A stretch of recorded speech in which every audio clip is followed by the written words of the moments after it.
What up, and welcome back, guys. This is your host, Justin Jarvis, and this is the Jarvis Podcast. Today's episode, we are going to get into my draft pick analysis. We're going to do the first 5 picks. I will try to chapter these, so if you want to go directly to somebody you're looking for, you should be able to find the chapter. If not, they're about 15 minutes in length each one. So, I talk about the top 5, what I think, if it's a good fit for the team, what the team probably looks like going forward, and then I give a grade on what I think the value of that pick is. So sit back, relax, get ready for episode 6. This is going to be the first 5 picks in the NFL draft. This is the Jarvis Podcast.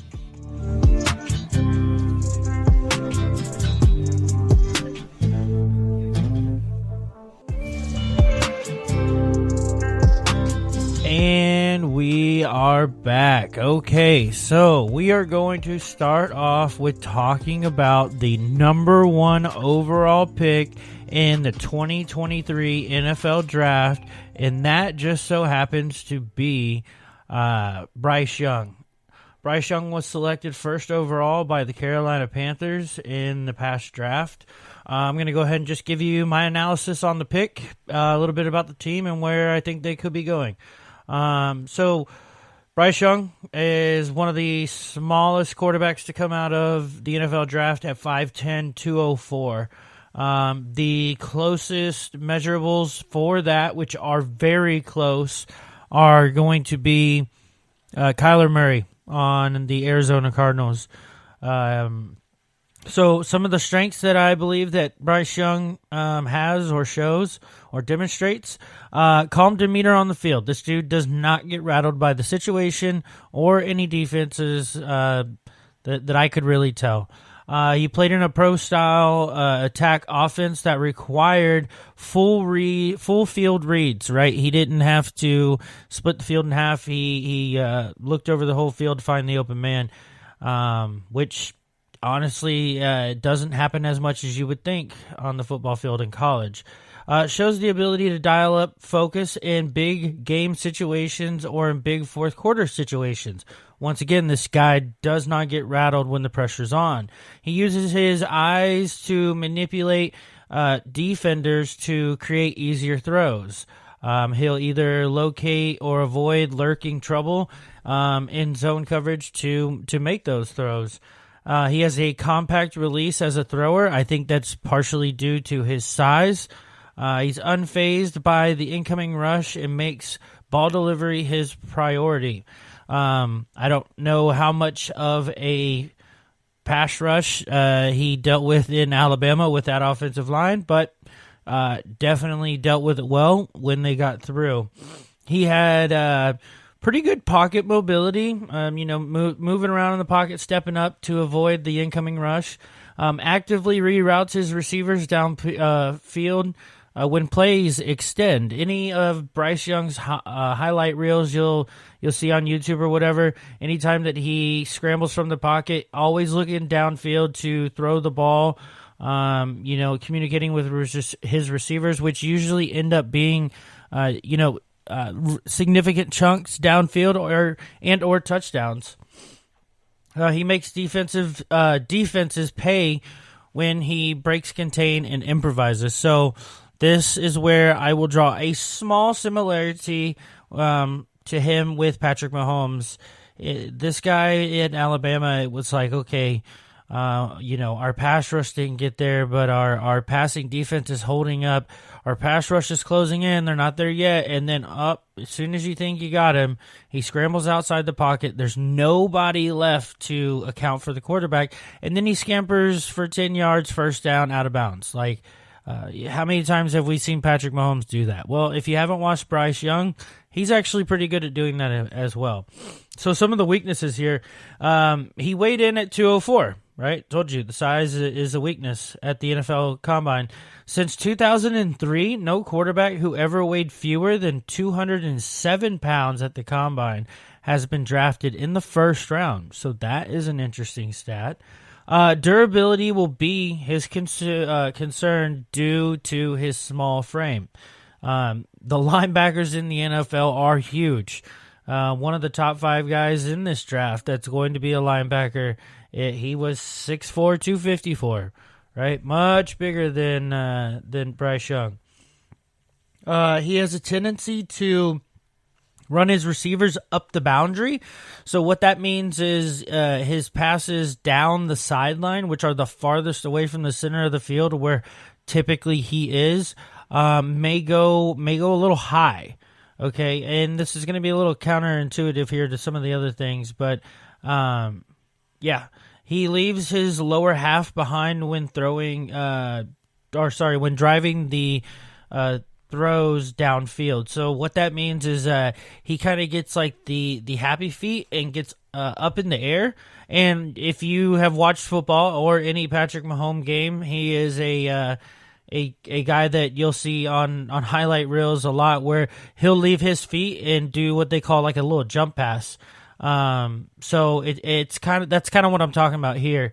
Also, not using your legs to drive the ball downfield, more trying to use the arm. That's why I don't think Bryce Young has the strongest arm in this NFL draft. But anyways, needs to prove that he can find reads quickly and stay on schedule. Once again, that Alabama offensive line probably gave him an unusual amount of excess time in the pocket. But I do think that he can develop into this. Also, he needs to deep throws come out flat and lose energy. Like I said, I don't think he has the best arm in this draft, so deep throws is going to be one of his weaknesses. He also doesn't run often as he could to counter the rush and pick up first downs. I think that's because the man is ultimately trying to make a play with his arm. I do think he has the ability to scamper around, like I said, but he would rather, keep his composure, set his feet, turn his hips, and let the ball loose. So those are some of the strengths and weaknesses about him. Now, going into the team overall, they needed a quarterback. So I thought that they had a really good pickup in last year's draft with J.C. Horn. Unfortunately, he was injured a lot and got put on injured reserve last year at the beginning of the year. So some of the signings that they had this offseason, the Panthers were one of the most active people in free agency. They got the tight end Hayden Hurst. They got a few defensive tackles. They got Von Bell at safety, Adam Thielen at receiver, Miles Sanders at running back, and DJ Chark at receiver. So 2 starting receivers and a starting running back, starting safety. They did pick up Andy Dalton, starting tight end at Hayden Hurst, and agreed to terms with Bradley Bozeman, who's a center, after releasing their center. They also signed a couple of unrestricted free agents, nothing of note.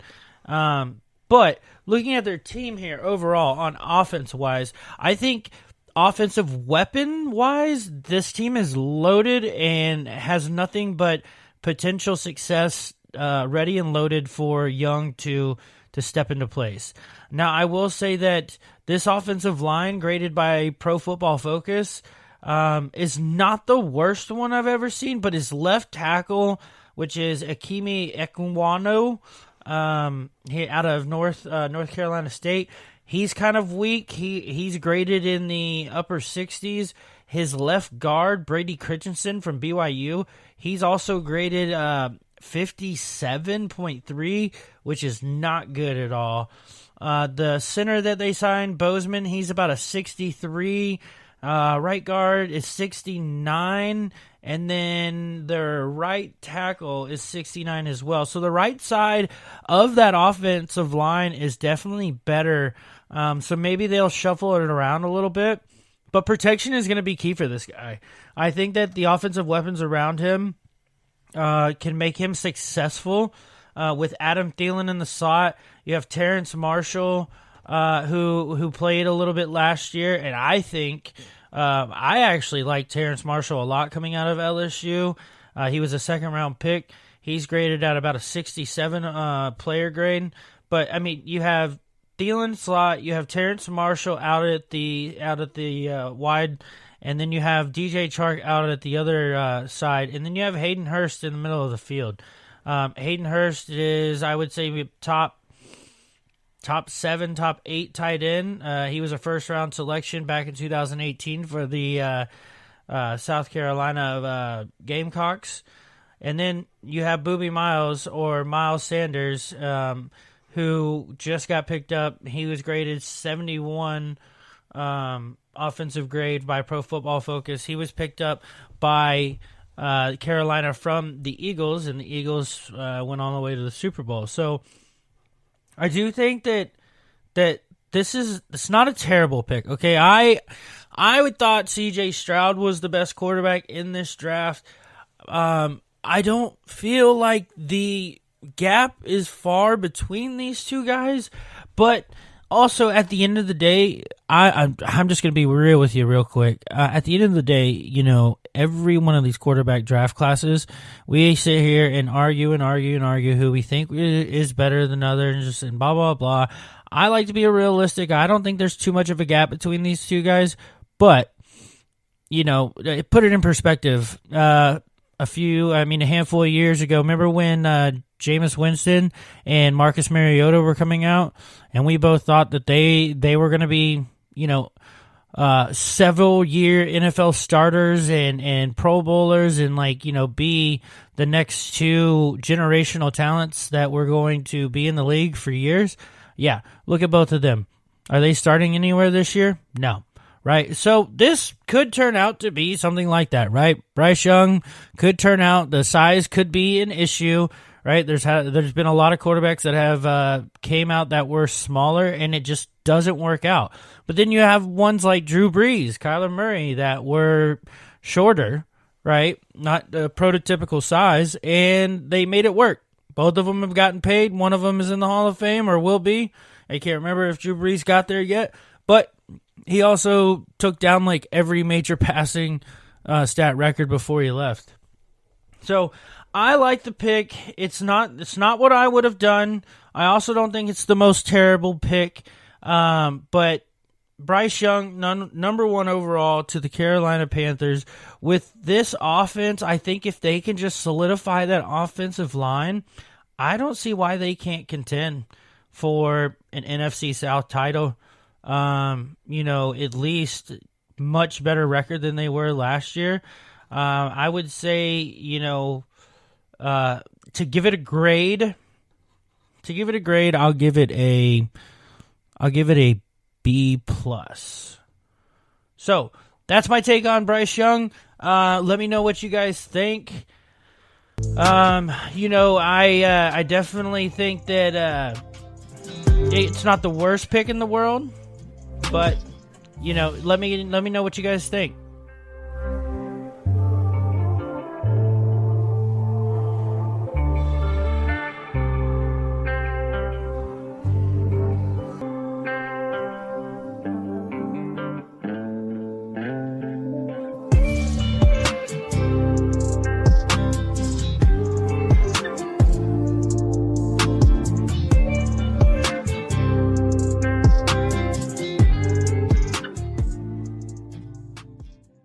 All right, and we're back. So the next up is we are going to talk about the Houston Texans pick at 2, and I think I'm going to bundle it with pick 3 because they did trade right back up and get the 3rd overall pick in the 2023 draft.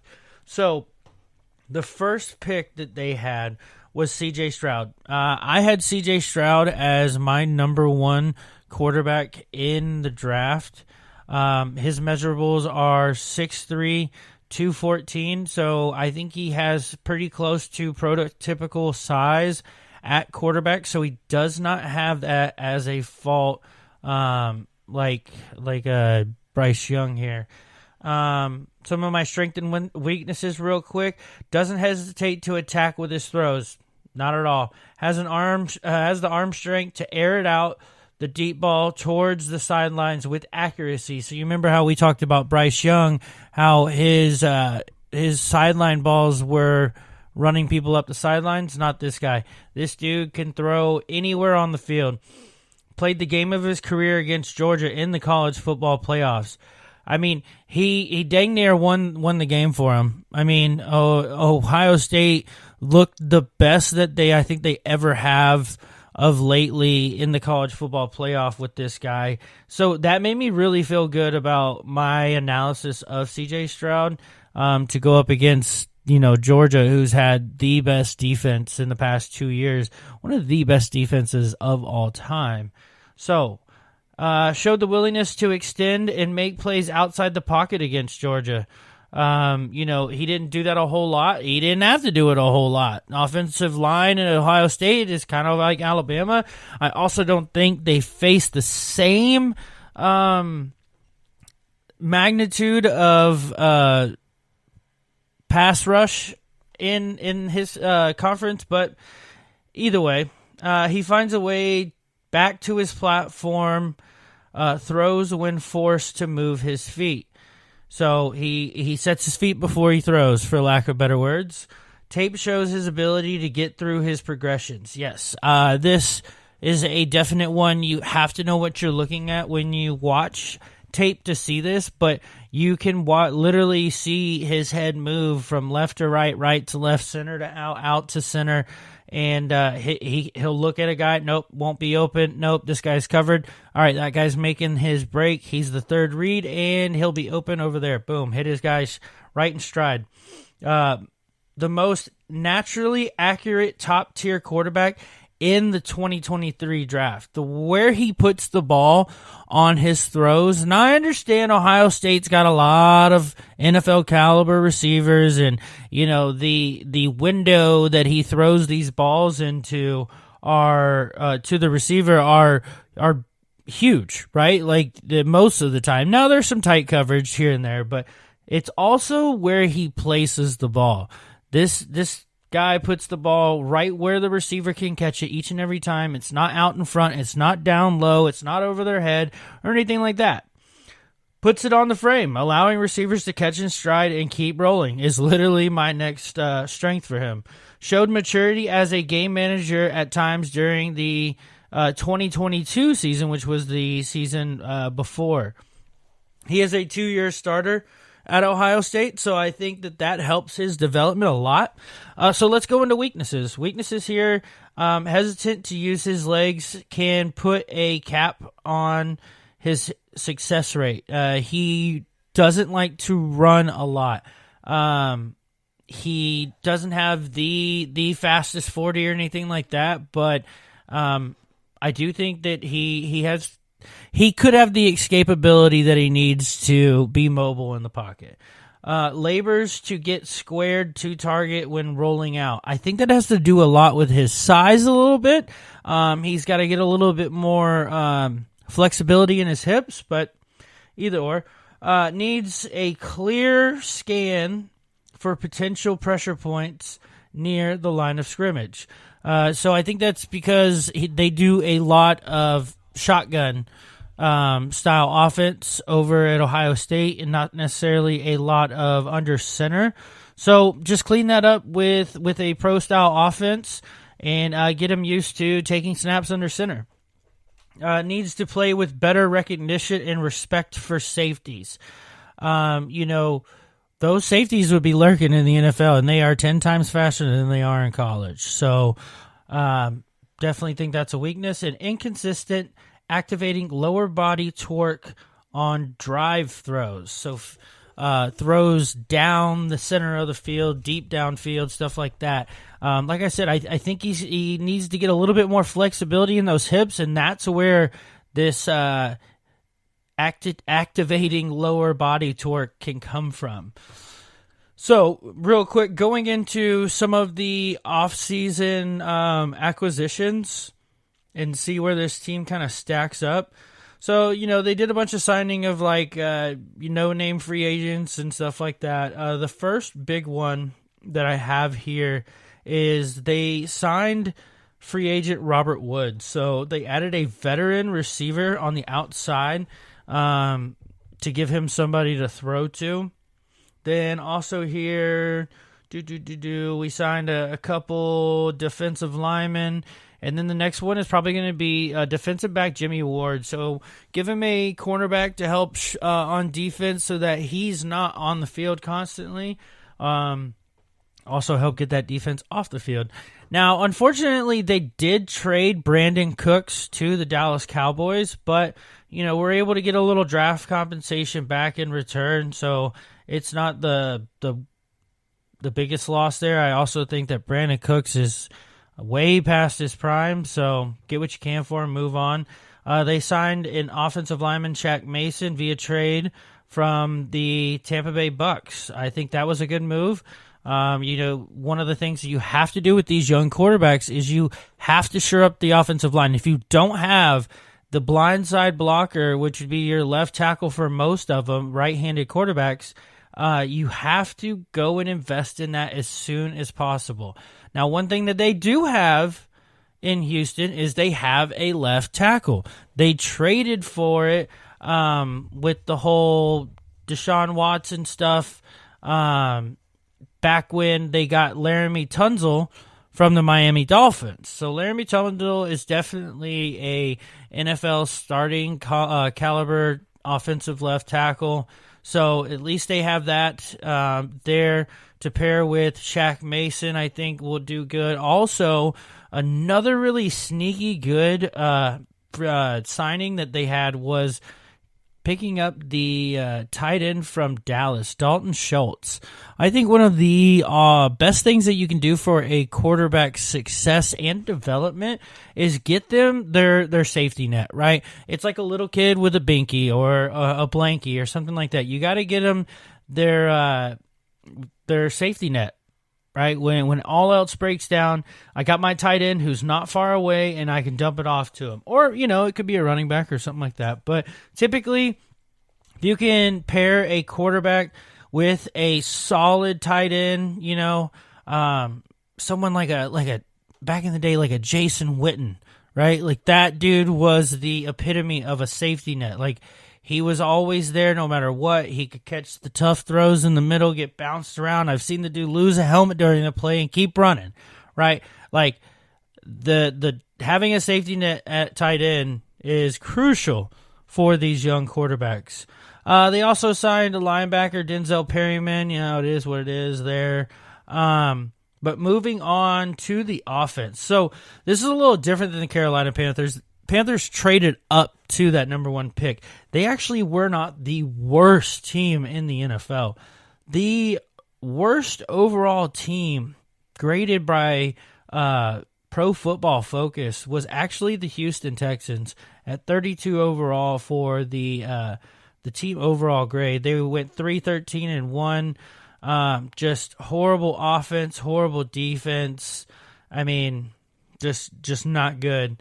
They do have Case Keenum on the roster along with Davis Mills, the two quarterbacks that they had last year as backups for C.J. Stroud. So, he doesn't have to start right away, but I understand, if that's what they want to do.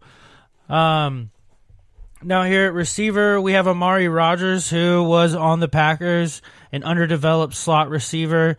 We have Robert Woods, which is kind of an older outside receiver.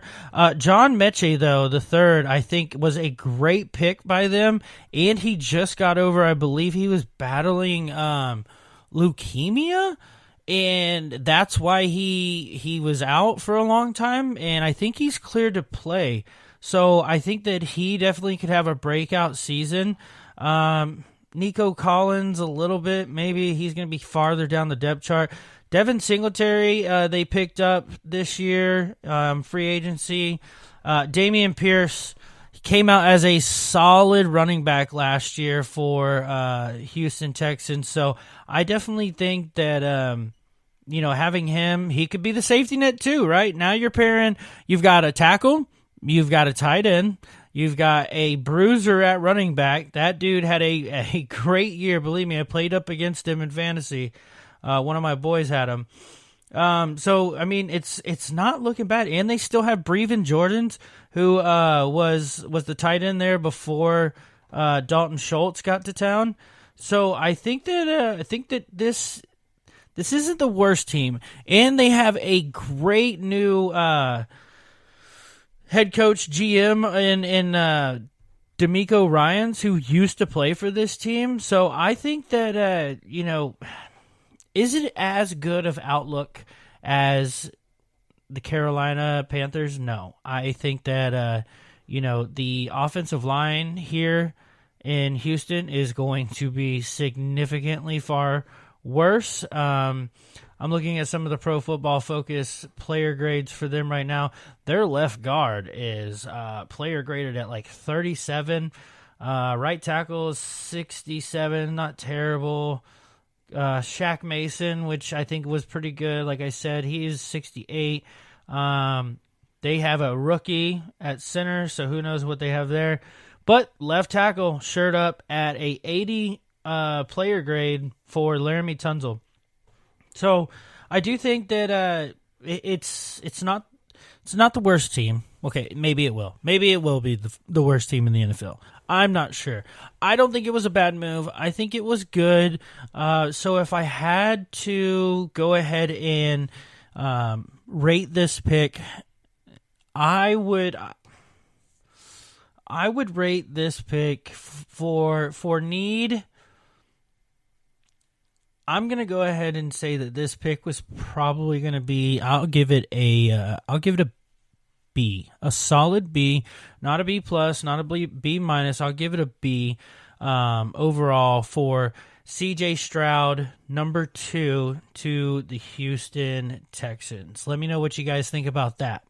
This is the Jarvis Podcast.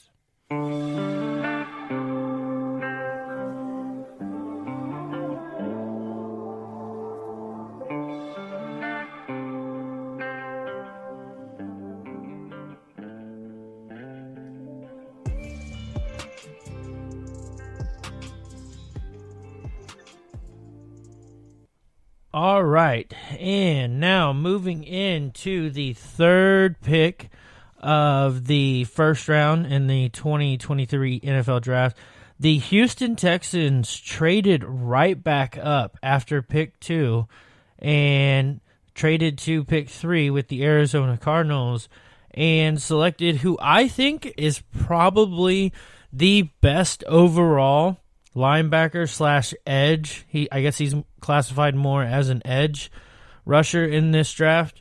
Will Anderson from Alabama. His measurables are 6'3", 253.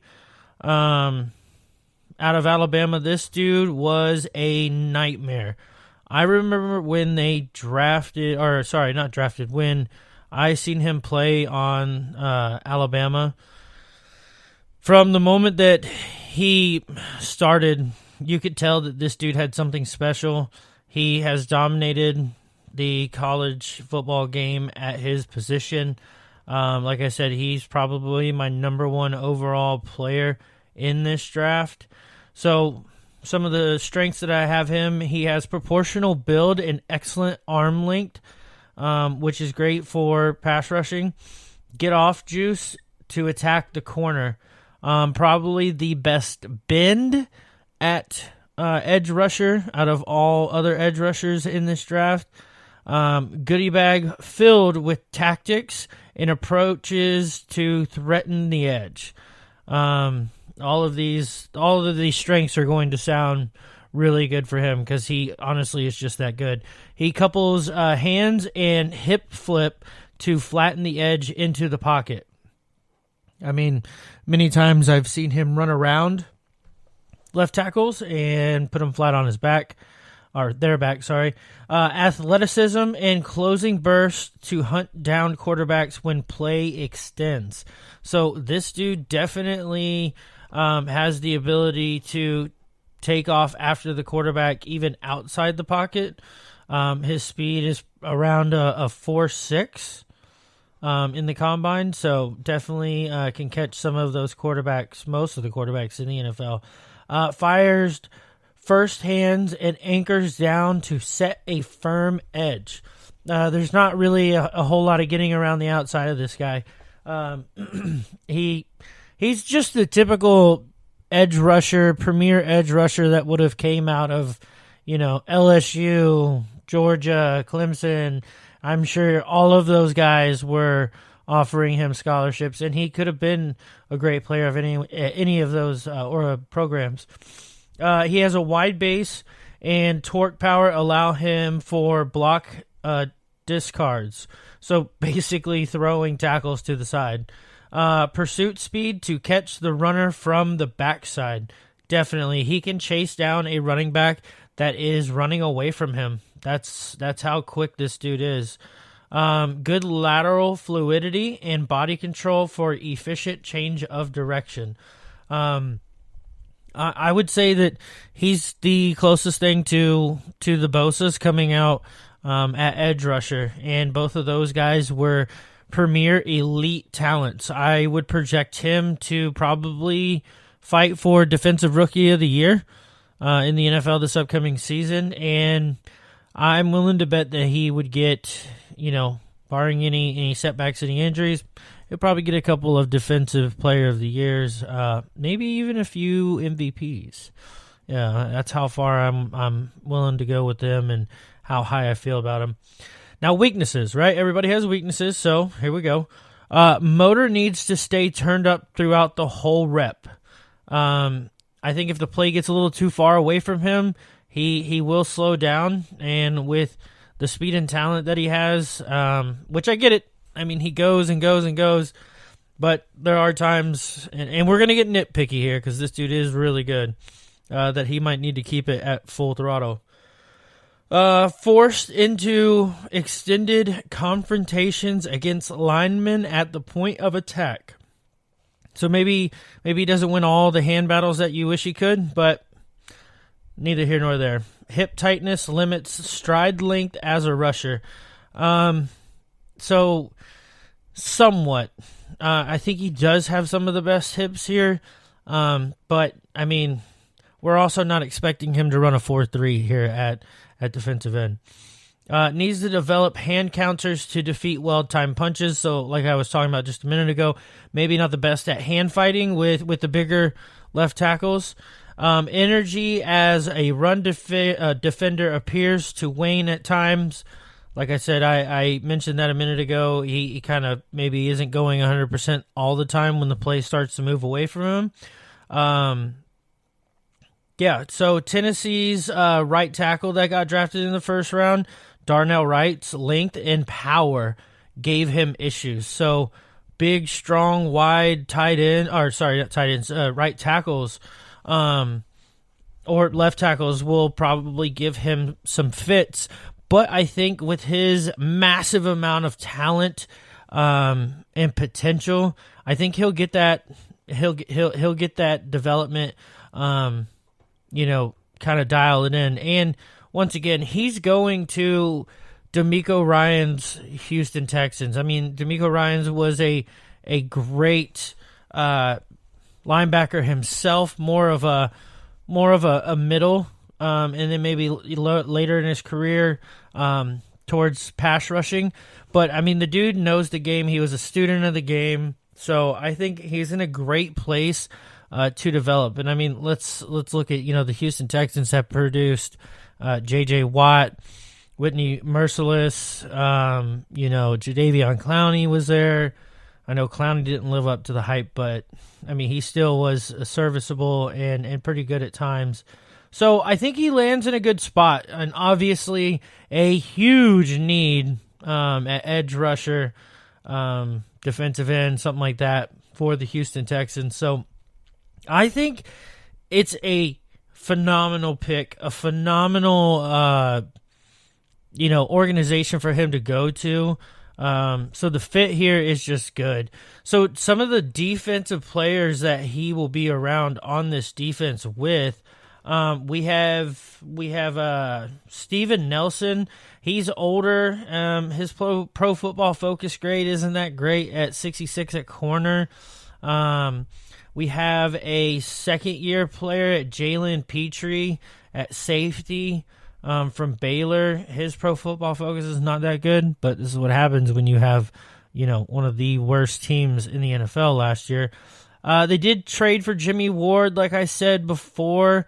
Jimmy Ward is a little older, but his Pro Football Focus grade is above an 80, so he is still producing. So that's why they went and got him. Their linebacking core is a little suspect. We have Christian Kirksey, who definitely is older. He's starting to show his age. We have Denzel Perryman, older, not that bad at middle linebacker. His Pro Football Focus grade is 74, just a tick over that. Corey Littleton is one of their outside linebackers. He's actually got a Pro Football Player grade of 72, just a little bit over 72, so not bad there. And then they had Devin Singletary, who was their first-round pick last year. I like Stingley, not Singletary. Jeez, Derek Stingley. He's got the size, weight, speed, the length and the range to be a good outside shutdown corner, I believe. I just think that when you're on a bad defense that gets taken advantage of through the pass a lot, and you're on the field a lot, and you get tired a lot and really fast, I feel like corner is really hard to kind of get a good idea of where you are developmentally. So I still think that Derek Stingley is still got very good potential as they continue to build this defense. At D-line, we have, who do we have here? We have Jerry Hudges. He is been in the league for a very long time. He got drafted in 2010. Still putting up a decent grade, though, of just almost 71.5 from Pro Football Focus. Then we have Malik Collins. He got drafted in 2016. He's in the 60s for his player grade. Then we have Sheldon Rankins. He's just a little bit over 73 in his player grade, drafted in 2016. And then you have Will Anderson on the corner there. So I think that if they continue to put the pieces around them, and I think they took a huge gamble, but I honestly don't think it was a bad idea. They saw what they thought were the two biggest needs on their team and the two best players on their draft board, and they just said, screw it. We're going to trade away all these extra picks and stuff that we have and go and get who we like and who we think can help us change the organization. Remind you, this organization has been in disarray since the whole Deshaun Watson, incident and saga. So I really do think that bringing in D'Amico Ryans and the change in organization and stuff like that, like they're really trying to turn the corner and make this Houston Texans team a contender again. I mean, it's not long ago that they were in the playoffs, right? I believe it was 2020. So not too far outside of that. I think if they continue to trend upward with this pick at number 3 with Will Anderson Jr., pair that with C.J. Stroud like we just talked about, I think the sky's the limit. They just got to keep the same trajectory, right? So I would give this pick right here, I'm going to give an A. I'm going to give it an A because it is a position of need. This defense needs somebody like that. I think that Will Anderson is going to be a game changer. I think he's going to be an elite player in the NFL. I think he will have most of the accolades that you want a top 3 defensive player to have throughout his career, like Defensive Rookie of the Year. Go ahead, bet on it. Say you got it from the Jarvis podcast right here first when you win that bet later on in the year. But I really, really do love the pick. I love what they did here with pick 2 and pick 3. So, I'm going to go ahead and give it an A.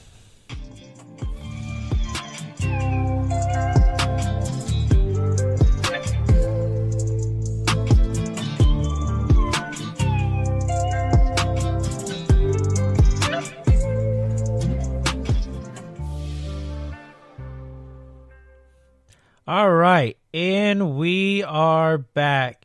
So we are going to talk about pick number 4. Pick number 4 is the Indianapolis Colts. So the Indianapolis Colts, actually, I think what happened for them in the draft happened exactly what they wish would have happened. They sat right where they were. They didn't have to move up. And the guy that they ultimately wanted to draft fell to them. Or, I mean, I don't know if you can call it a fall, but they were able to select the guy that they wanted. This, mind you, was an Indianapolis Colts team that was horrible. Okay? I believe there is still a lot of talent on this Indianapolis Colts team. I think that if you find the coach, which they have a brand new coach, he was the offensive coordinator for the Philadelphia Eagles, which will play into this. And then I also think that if you get the right quarterback to pair with that, this team could go right back to the playoffs. Their overall team grade was 27th, right? So it was a bad team. They went 4-12-1. So I think that's not necessarily actually who they are. I mean, they had an old looking Matt Ryan. That dude literally fell off a cliff. But other than that, you know, I still think there's a lot of talent on this team. Okay, so with the number 4 pick in the NFL Draft 2020, the Indianapolis Colts selected Anthony Richardson out of Florida. Anthony Richardson stands 6'4", 244 pounds. So Anthony Richardson, this dude had a combine to remember. Like, I put here in my notes that this dude was just a combine warrior. He literally had the number 1 40 time for quarterbacks. He had the highest high jump. And, you know, his broad jump was insane at quarterback. I believe it was number 1 overall as well. You know, and just all of his measurables were the best when it comes to athletic ability in this draft. So, some of my notes about him, like I said, combine warrior, absolutely excelled at that. He has elite size, strength, and athletic ability for the quarterback position.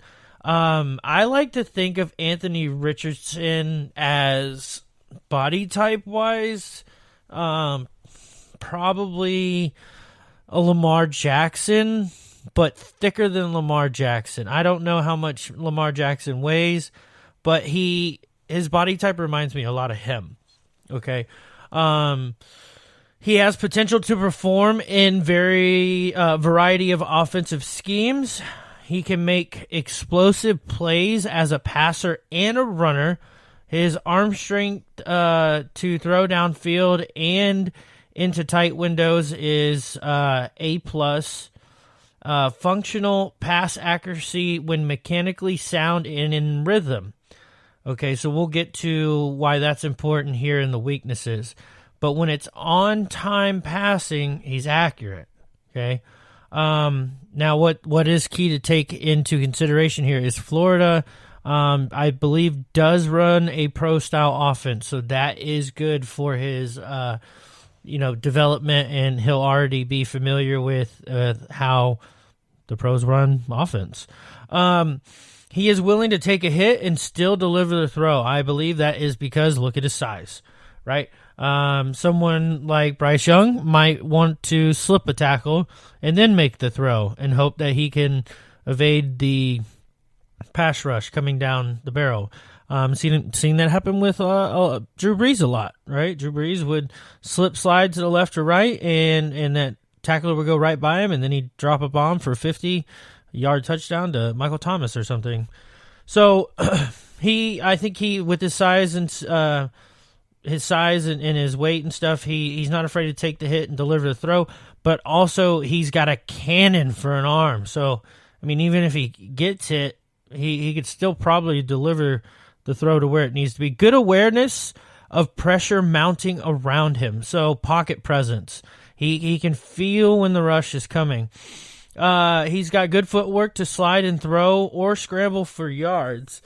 Had a touchdown to interception ratio of 12-2. So 12 touchdowns to 2 interceptions over his final 6 games at Florida.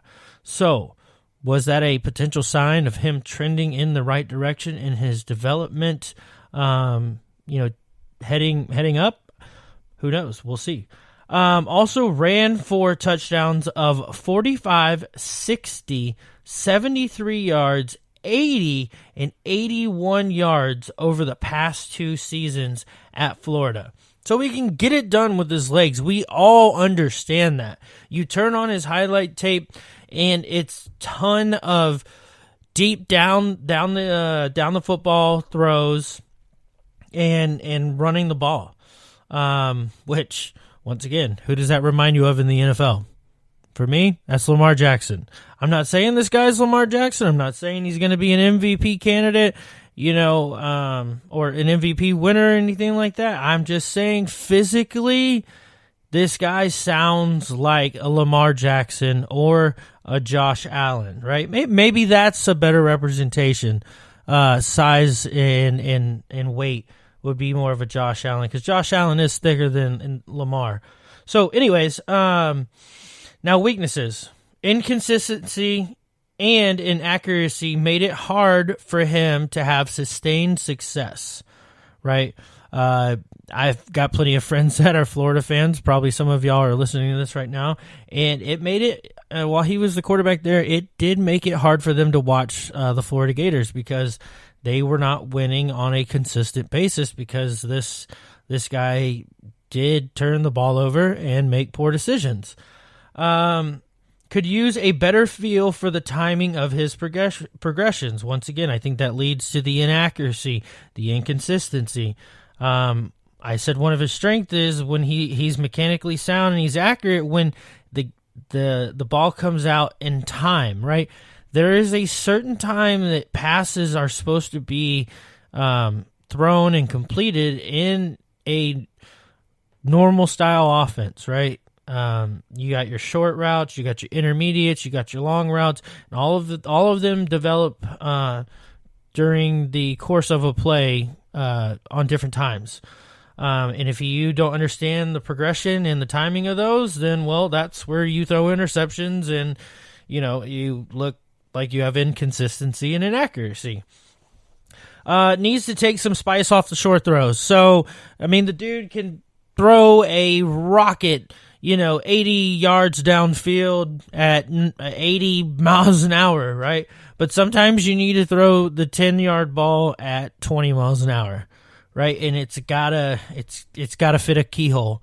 So sometimes he throws a little too hard, bounces off a receiver's hands. It could be a receiver's fault. I understand that, but you got to know how to throw some touch on the ball.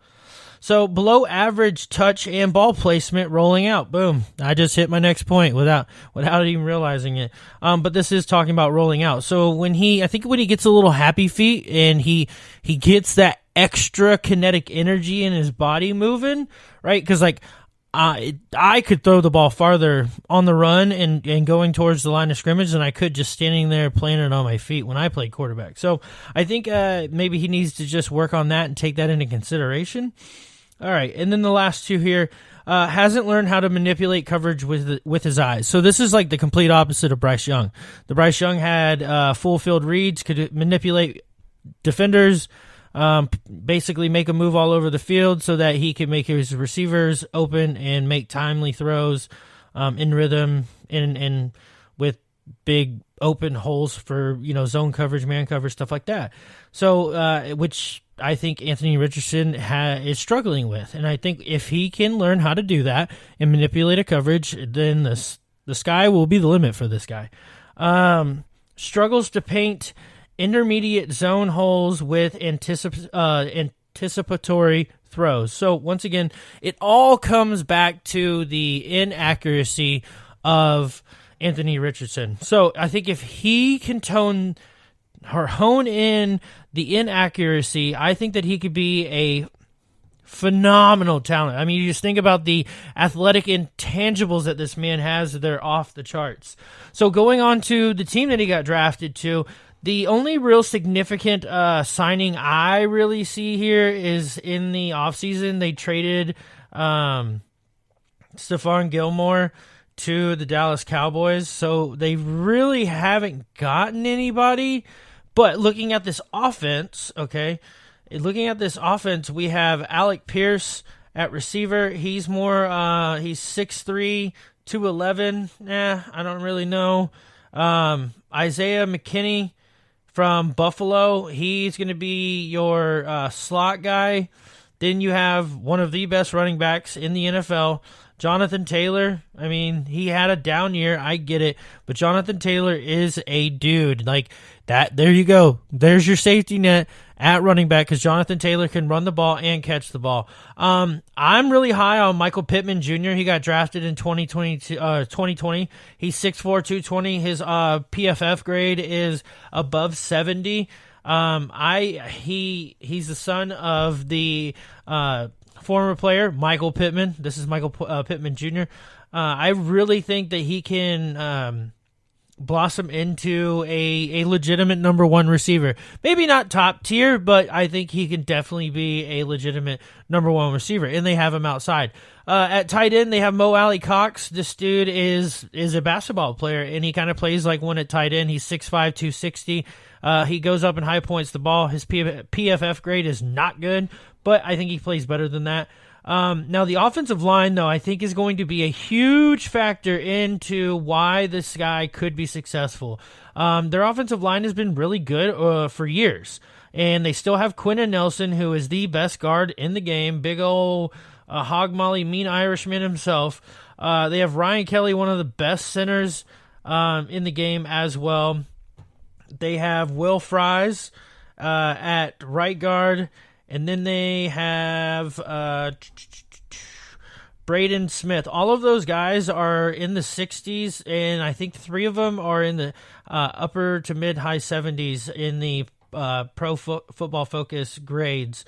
So I do think that he's going to a place that has potential for him to develop and blossom. I do think that the head coach has a huge factor in this because the head coach just came off of a few years with a quarterback that plays just like Anthony Richardson. He's not as tall, but plays just like him. Mobile quarterback who needs to work on accuracy, which Jalen Hurts did under this new head coach that is now the head coach in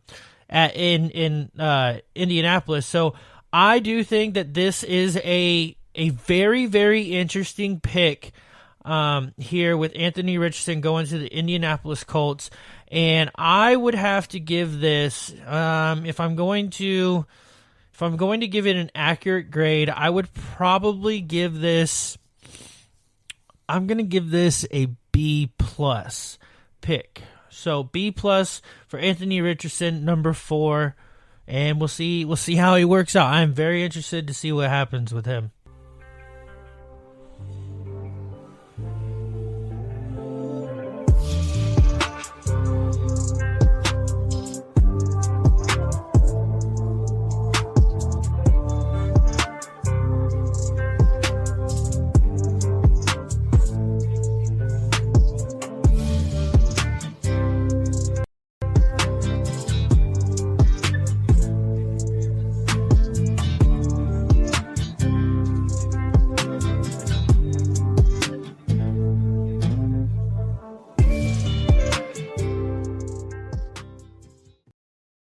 All right, and we are back. So we're moving on to pick 5 in the 2023 NFL Draft. And pick 5 caught me a little bit by surprise. It was Devon Witherspoon, who is a corner out of Illinois. So real quick, measurables. 5'11", 181.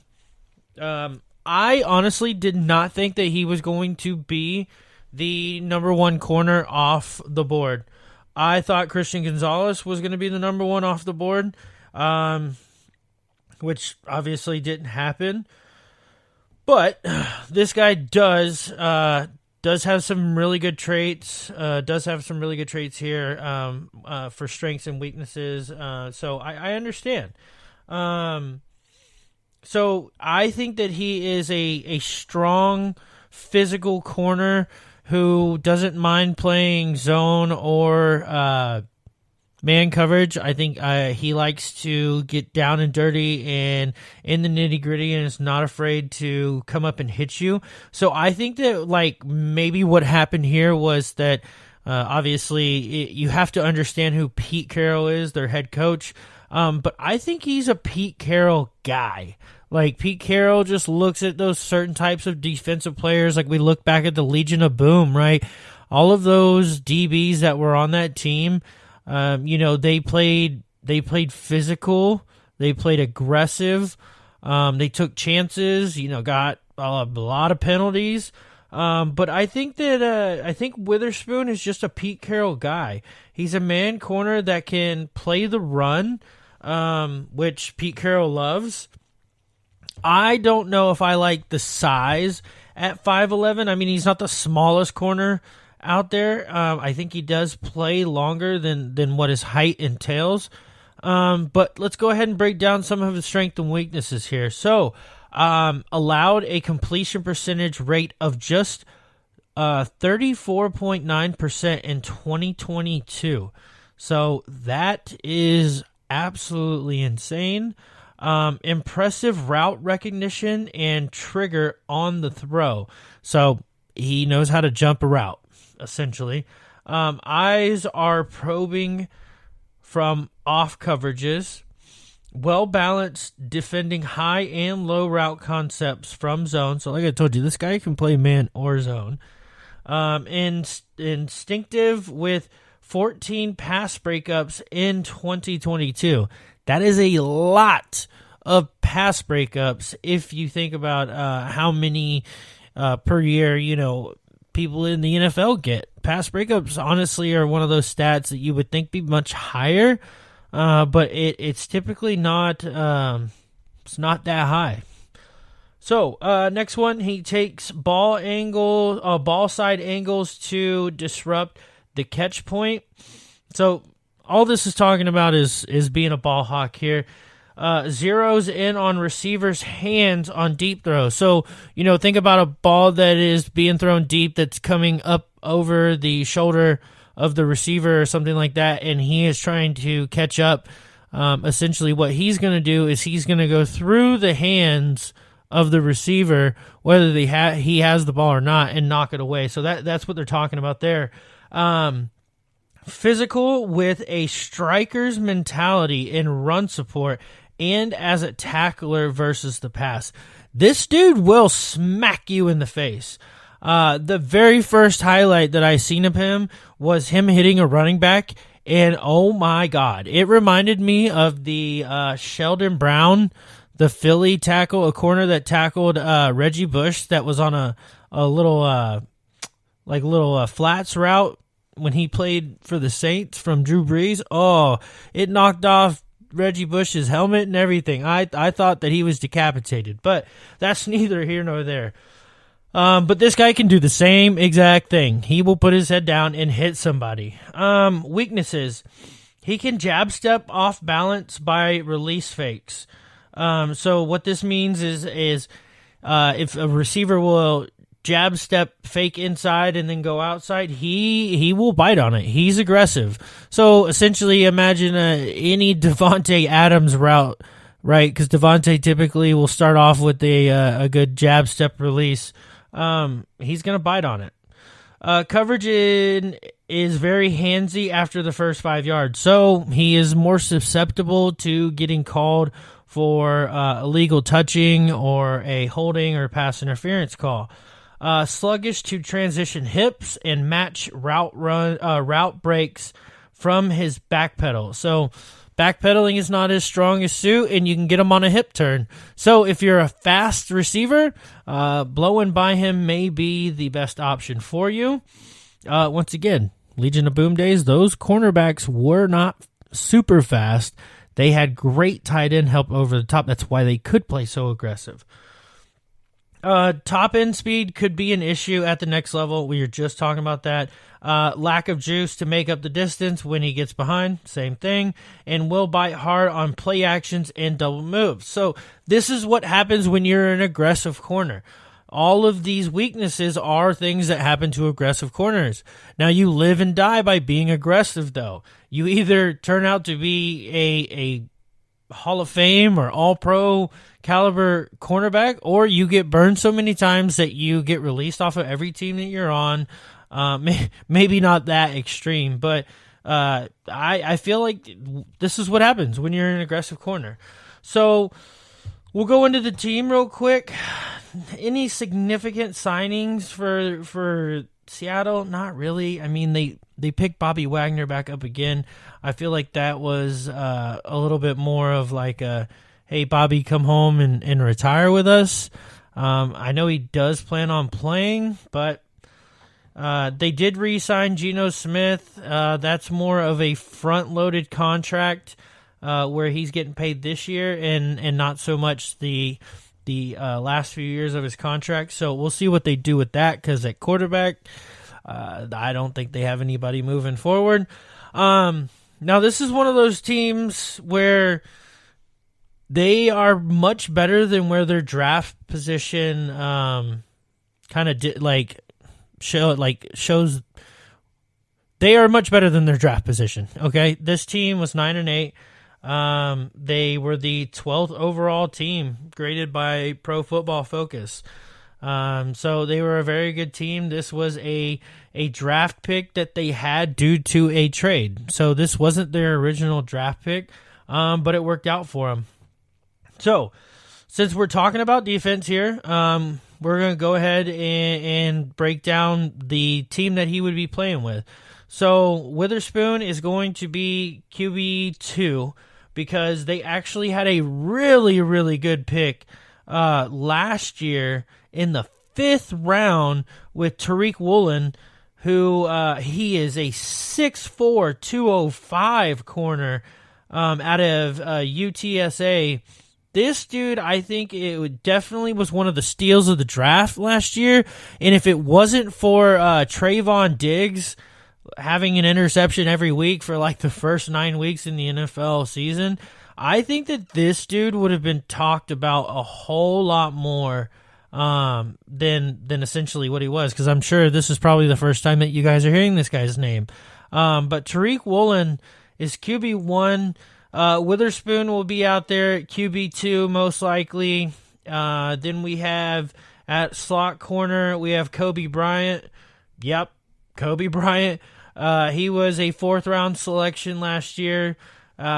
His Pro Football Focus grade is 55. It's not that great. Like I said, you have Bobby Wagner, who's going to be out there still. His Pro Football Focus is well above 90. Trying to see here on the defensive line, we've got nobody that is too big of a name. We got Jaron Reed, who used to be on the Packers. Still not a very good Pro Football Focus grade. And then we have, so their best safety is going to be Quandre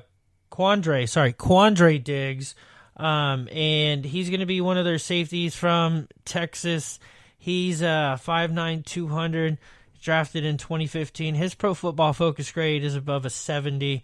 And then one of the top safeties in the league, the guy that they traded for from the Jets, Jamal Adams. Jamal Adams is a freak of nature. We won't go into him too much, but this guy can play just about anywhere on the field.